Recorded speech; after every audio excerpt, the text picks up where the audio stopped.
Hello everyone, আসসালামু আলাইকুম। কেমন আছেন সবাই? আশা করি সবাই ভালো আছেন। এনআরটি ফার্মস অ্যান্ড এগ্রো লিমিটেডের নতুন একটা ভিডিওতে আপনাদের সবাইকে জানাচ্ছি স্বাগতম।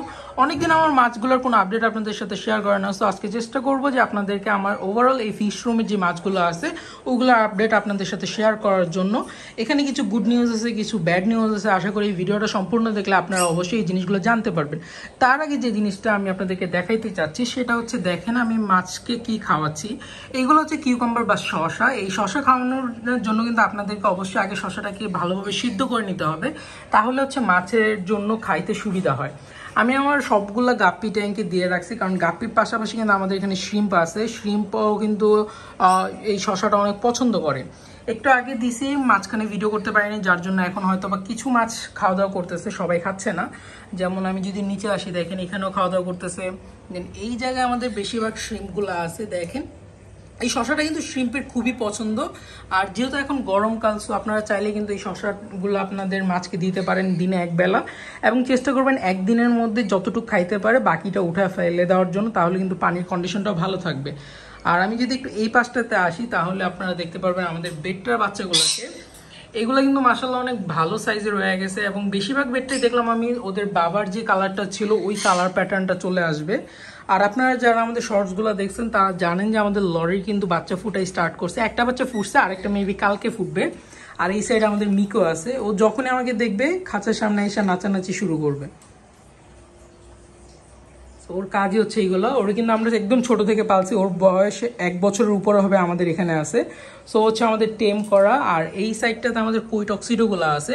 কই টক্সিডোগুলোকে কিন্তু এখন আমরা পেয়ারিং করি নাই, সো আমরা সবগুলোকে আলাদা আলাদা রাখছি। এখানে মেল ফিমেল একসাথে আছে, এগুলো বাচ্চা ছিল।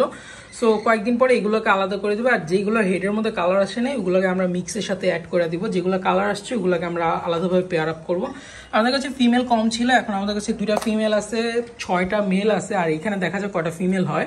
সো ওই অনুসারে আমরা নতুনভাবে আবার পেয়ারিং দেওয়ার চেষ্টা করব।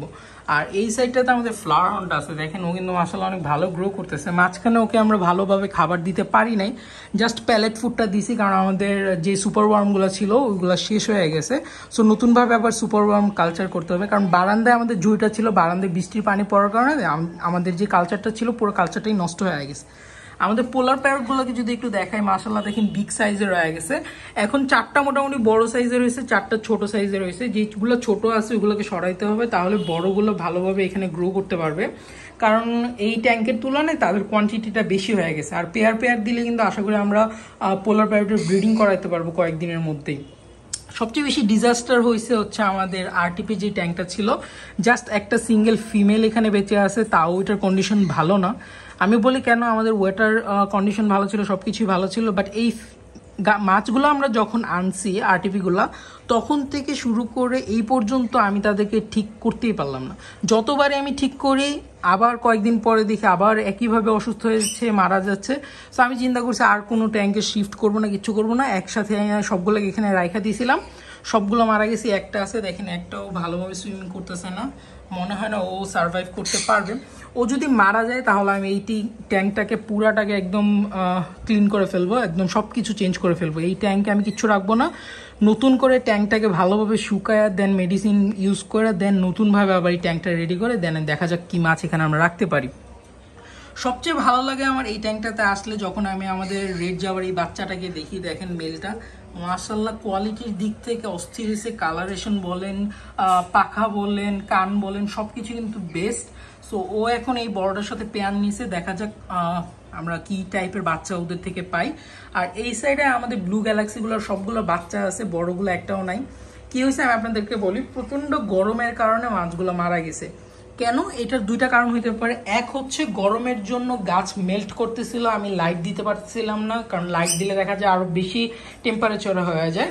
যেহেতু আমি এখন ভিডিও করতেছি এই জন্য আমি লাইটটা অন করছি।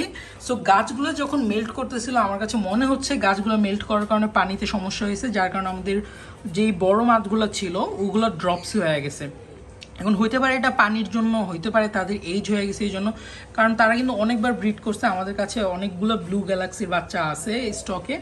সো এখন বাচ্চাগুলো আছে, দেখা যাক বাচ্চাগুলো কয়েকদিন লাগে বড় হইতে। আর উপরে ট্যাঙ্কটাতে যদি আসি, এইখানে হচ্ছে আমাদের অ্যালবাইনো পিঙ্ক মোজাইকগুলো আছে। তাদের সাইজও কিন্তু মাশাআল্লাহ ভালো হয়েছে এবং কালার কিন্তু আসা শুরু করছে, একদম নতুন নতুন কালার আসতেছে। সো এগুলোতে আমি শশা দিয়ে রাখছি এবং প্রত্যেকটা কিন্তু শশা খুবই পছন্দ করে। আমার এই ট্যাঙ্কটাতে 2টা শ্রিম্প ছিল, তার মধ্যে একটা মারা গেছে সামহাও কিভাবে জানি না, বাট এখানে একটা আছে দেখেন, ও কিন্তু মাশাআল্লাহ অনেক সুন্দর হয়েছে। এটা একটা মেল ব্লু শ্রিম্প, আমি চেষ্টা করবো অন্যান্য ট্যাঙ্ক থেকে একটা ফিমেল এনে এখানে দেওয়ার জন্য। আর আরটিপির বাচ্চাগুলো কিন্তু মাশাআল্লাহ অনেক ভালোভাবে গ্রো করতেছে এবং কালার চলে আসছে। একটা জিনিস খেয়াল করে দেখলাম যে আউটডোর থেকে ইনডোরে মাছের কালার এবং গ্রোথ কিন্তু একটু স্লো। যারা আরটিপি আউটডোরে করতেছেন তারা এই জিনিসটা ভালো বুঝবেন যে 1-1.5 মাসের মধ্যে ভালোভাবে কালার চলে আসে, কানে কালার চলে আসে। বাট ইনডোরে যখন আপনি করবেন জিনিসটা, তখন কিন্তু আপনার প্রসেসটা একটু লেন্দি হয়ে যাবে, আপনার সব কিছুরই মাছের কালারটা আসতে একটু লেট করে আউটডোর থেকে। আমাদের যে আউটডোর ট্যাঙ্কগুলো ছিল ওইগুলোতে দেখতাম যে 1 মাস 1.5 মাস হলে বাচ্চাগুলো মোটামুটি ভালো বড় সাইজের হয়ে যেত এবং কালার চলে আসতো। বাট ইনডোরে কিন্তু এই জিনিসটা একটু স্লো, আমি যেটা অবজার্ভ করে দেখলাম। তেমনই হচ্ছে আমাদের ব্লু ডায়মন্ডগুলোর সাথেও, ব্লু ডায়মন্ডের যেগুলোর কালার আসছে দেখেন কালারগুলো কিন্তু ফেড হয়ে গেছে। আমার এখানে মেইনলি সমস্যা হচ্ছে আমাদের যে আগের খাবারের রুটিনটা ছিল, খাবারের রুটিনটা চেঞ্জ হওয়ার কারণে এবং আমি মাছগুলোকে সময় দিতে পারতেছি না, যার কারণে কিন্তু আমাদের মাছের ফিটনেসগুলো নষ্ট হয়ে গেছে। এই যে দেখেন এই মাছগুলো কিন্তু শুকানো শুরু করছে এবং এই যে অবস্থাটা, এটা কিন্তু নতুন রোগ সৃষ্টি করবে। এই মাছগুলো কিন্তু খুবই দ্রুত অসুস্থ হয়ে যাবে কয়েকদিনের মধ্যে যদি এগুলোকে আমরা ভালোভাবে টেক কেয়ার না করতে পারি। তো সমস্যাটা যেটা হচ্ছে, আমাদের কাছে এখন রিজার্ভে জাস্ট হচ্ছে প্যালেট ফুডটা আছে এবং মাছ এগুলো তেমন পছন্দ করে না। সো আমরা খুব শীঘ্রই চেষ্টা করব যে ডাফনিয়া অথবা হচ্ছে টিউবিফ্লেক্সগুলো পছন্দ করে হচ্ছে আমাদের বেট্টাগুলো এবং আমাদের এই পোলার প্যারটগুলো। সো এই টাইপের খাবারগুলো আমরা আনার চেষ্টা করব।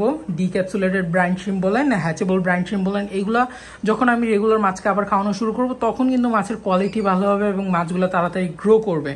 সো এইটা হচ্ছে আমার ওভারঅল এই ফিশ রুমের আপডেট, আপনাদের সাথে আজকে শেয়ার করলাম যে মাছগুলোর কি অবস্থা। এবং প্রচণ্ড গরমের কারণে আমার গাছগুলো কিন্তু বেশি সাফার করতেছে। দেখেন প্রত্যেকটা জাঙ্গল ভেল আপনার মেল্ট হয়ে গেছে গরমের কারণে এবং লাইট না পাওয়ার কারণে। যেহেতু প্রচুর গরম, সো আমি স্বভাবত আমাকে লাইটগুলো অফ করে রাখতে হইতেছে, কারণ লাইট দিলে আরও বেশি হিট হয়ে যাবে। প্রত্যেকটা লাইট কিন্তু আপনার 40 ওয়াটের। এখানে আপনার টোটাল দেখেন 4টা লাইট আছে, এই সাইডে আপনার 2টা লাইট অনবরত জ্বালায় রাখতে হয় কারণ এই সাইডে মাছগুলো আছে। সো আমি জাস্ট এইখানে একটা লাইট অন করে বাকি সবগুলো অফ রাখছি আপাতত। আমার কিচ্ছু করার নেই, গাছগুলোর ক্ষতি হইলেও আমার মাছগুলো বাঁচাইতে হবে। কারণ মাঝখানে যে হিট ওয়েভটা গেছে, ওই হিট ওয়েভে কিন্তু আমাদের অনেকগুলো বড় মাছ মারা গেছে, জাস্ট বাচ্চাগুলো সার্ভাইভ করছে।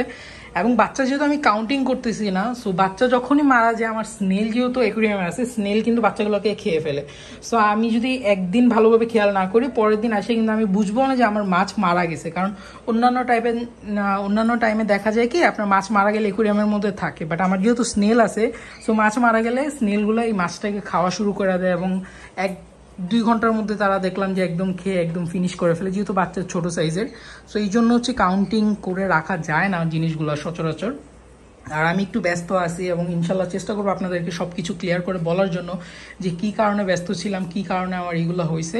সো ইন ফিউচার ভিডিওগুলোতে আপনারা সেই জিনিসগুলো জানতে পারবেন আশা করি। আর আজকের ভিডিওটা এই পর্যন্তই। যদি ভিডিওটা ভালো লাগে তাহলে অবশ্যই এটা লাইক করবেন, শেয়ার করবেন, সাবস্ক্রাইব করবেন আমাদের চ্যানেলে যদি নতুন হয়ে থাকেন। ইনশাল্লাহ দেখা হচ্ছে পরবর্তী ভিডিওতে। টিল দেন সবাই ভালো থাকবেন, সুস্থ থাকবেন। আসসালামু আলাইকুম।